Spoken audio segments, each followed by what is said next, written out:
Abonnez-vous à la chaîne pour voir les dernières vidéos.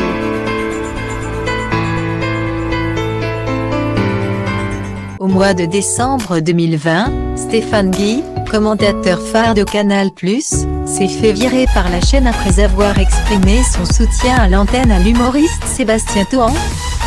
Alors qu'il a contesté son licenciement et attend son audience, il revient sur cette affaire qui l'a beaucoup affecté. Stéphane Guy n'aurait jamais imaginé quitter Canal+ dans de telles conditions.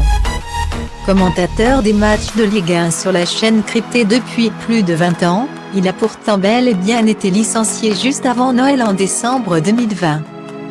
La raison ? Stéphane Guy avait décidé d'apporter son soutien à l'antenne à l'humoriste Sébastien Toen, lui-même renvoyé du groupe juste avant pour une parodie de la chaîne CNews et de son animateur Pascal Praud. Depuis, Stéphane Guy a retrouvé du travail sur les stations radio RMC et BFM TV où il a été recruté pour couvrir les matchs de l'Euro. Un nouveau rôle pas forcément évident mais qui apparaît néanmoins salvateur après des derniers mois très difficiles. J'ai vécu une petite mort. J'ai eu l'impression, pendant quelques semaines, d'assister en direct à mes obsèques, a-t-il confié dans les pages de l'équipe.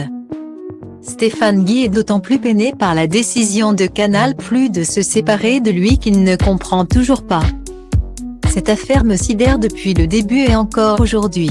Ni l'entretien préalable ni la lettre de licenciement ne peuvent répondre à mes questions. On le justifie par un manquement à l'obligation de loyauté. Cela n'a aucun sens. J'étais même chambré pour mon côté très corporate tant au micro que par mes collègues, a-t-il rappelé à nos confrères. Et de reconnaître, je ne fais pas le malin, j'ai été touché au cœur.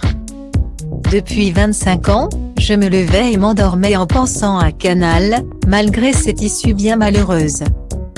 Stéphane Guy assure ne pas regretter d'avoir apporté son soutien au camarade Toen comme il l'appelle. Absolument pas. On fait des métiers publics, c'était devenu une affaire publique, il était important qu'on se manifeste.